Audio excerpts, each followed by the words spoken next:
Вітаннячко, ви дійшли до кінця 2025 року живими. Я придумав, яким чином в контексті теми одного відео описати більшість подій, що сталися у Гарріс Моді за час моєї відсутності. Як ви бачите, це відео, що оглядає події гри за весь рік. Рік був достатньою мірою смачний на прояви активності у грі майже 20-річної давнини, і я тут спробую вам нагадати, яким нам запам'ятається цей 2025 рік у межах ігрової тематики. Рік почався з того, що Мітрік опублікував уже легендарну модифікацію на комплексну воду під назвою G-Water 2 9 січня. Пізніше він оголосить, що покине активну розробку в Гарріс Моді. Я б сказав, що на його заміну в цьому році дебютував в майстерні Steam користувач під нікнеймом Туча, який створив системи для деформації, процедурні дерева та воксельні руйнування. Проте у мене немає упевненості, що з часом ми будемо бачити настільки талановитих розробників у майбутньому.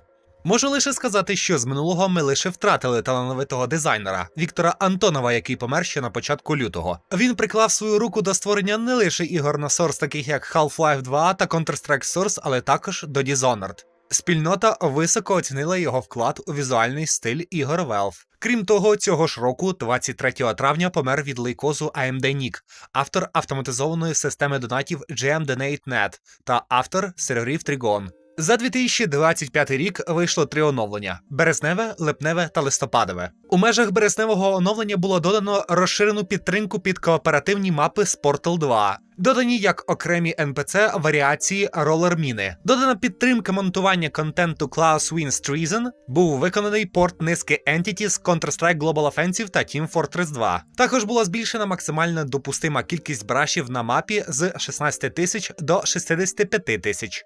Березневе оновлення розширило розробникам спільноти можливість створювати свої шейдери, і, як не дивно, протягом 25-го року в майстерні Steam з'явилося багато користувацьких шейдерів. Якщо березневе оновлення було приємним бонусом до гри, то липневе без жартів попало на шпальти до всіх ігрожурів, бо в ньому був реалізований дуже масштабний крок для комфорту всіх гравців. В збірку оригінальної гри був доданий контент Counter-Strike Source та епізодів Half-Life 2. Я міг набриднути з нагадуванням цього факту, але це не скасовує епічності ситуації. Це найкращий рік з точки зору розробки Гарріс Мода за останні років 10 мінімум. Листопадове оновлення вже не могло привнести щось настільки важливе, як березневе, проте це не скасує факт його наявності. Виправлення анімації NPC, підтримка анімацій різних NPC під зброю, ще більше змін під шейдери, ще одна ролер-міна та рандомізація категорій у фейспозері. Чисто для розуміння моїх майбутніх посилань я буду цитувати цю маленьку помилку через її кумедність. Рубат в списку оновлення помилково написав першу літеру слова «remote» російською розкладкою. Якщо що, він естонець і вільно спілкується російською. Не подумайте лишнього. Заради справедливості потрібно також зазначити, що у 2025 році елементи Хроміума запрацювали в основній гілці гри, і тепер ви не завжди будете отримувати помилки, якщо намагатиметеся переглядати нове відео від Гюнтера Фелінгера, або взагалі будь-яке відео. У листопаді та в грудні всю Source-спільноту накрило сильним бажанням спекулювати над можливим анонсом виходу Half-Life 3 у найближчому часі. Не дивлячись на те, що всі спекуляції виявились просто спекуляціями, у Гарріс Моді з'явилася хвиля контенту, що зав'язана на цій темі. Якщо ви не бачили шприц з гігантським написом Hopium, то можливо вам саме час підключити інтернет. 30 травня людям не було чим зайнятися, і вони прямо в майстерні зробили петицію на виконання досягнення Yes, I'm the real Gary. 11 липня ситуація повторилася, але тепер в петиції пропонували в гру повноцінно інтегрувати зброю з Counter-Strike Source. На момент кінця 2025 року жодна з петицій не отримала позитивну реакцію зі сторони розробників. Непублічний, але дуже популярний ігровий режим про паркур під назвою BitRun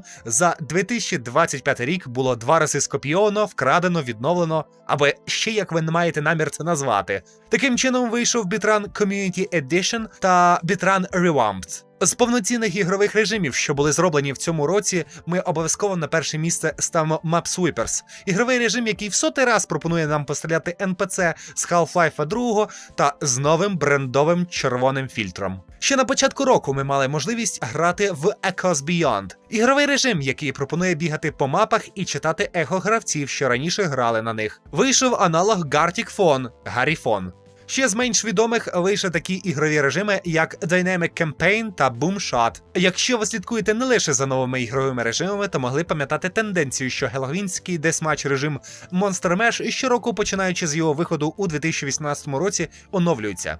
Цього року цього не сталося. Натомість розробники на Halloween зробили під режим нову неінтегровану мапу під назвою Trickery. Якщо говорити про популярні мапи, що з'явилися у 2025 році, то ми відокремлюємо перший та другий Flux, сюрреалістична маячня, створена Goldbrick, Clock, Stelliferous, Skyport, гігабайти небажаного контенту, створеного Castindo, Prison, Blackwood, Odyssey Isles, Monster House, мапи, створені Stuba, Bunker 678, Vava, Everpine Mall, City Gateway, Edit, Umbral, Valley View Mall, City 17, Evila Street, смішний Start Digging, цікавий Conquest in Flatgrass та багато інших. Гравець під нікнеймом Вейнмарк створив сейф на Flatgrass, який відтворює інтер'єр в цієї цитаделі комбінантів з Half-Life 2. Ну дуже популярною і часто вживаною у медіа стала модель Hatsune Miku, стилізована під перший Half-Life. Говорячи про комплексні інструменти, що вийшли за цей час, ми згадуємо Ponder, систему для туторіалів, Action Recording Tool, інструмент, що дає можливість створювати рухомі повторювальні системи, DGL4, користувацький голографічний хат з детальним налаштуванням, Global Aggro – інструмент налаштування ворожих NPC на атаку позицій гравця. Garrus Anomalies, Paranormal Events – ще два способи, як полякати дітей. Procedural Wall Distraction, Batterer Grab та ще велика кількість різних інструментів. На кінець 2025 року браузер публічних серверів показує наступний результат. Сервери з попередніх років сильно позникали, а домінувати у топі залишаються російські Dark RP сервери. До них на другу сходинку топа вийшли китайці, що грають в STP RP. Тимчасово одразу після свого виходу MapSweepers показував непогані результати, проте доволі швидко втратив онлайн в публічній багатокористувацькій грі. Хоміград закріпив свої позиції ще сильніше. Загальна тенденція вже довгий час призводить до цього, тож ми можемо сказати, що за 2025 рік кількість оригінальних анімацій популярних авторів-аніматорів в Garry's Mod значно зменшилася. Мені не вдалося порахувати сумарного хронометражу більше як на 1 годину у таких популярних авторів, яких я, до речі, в приклад приводив у 2022 році, як Esteble Caste, El Toro, Love, Delac і так далі.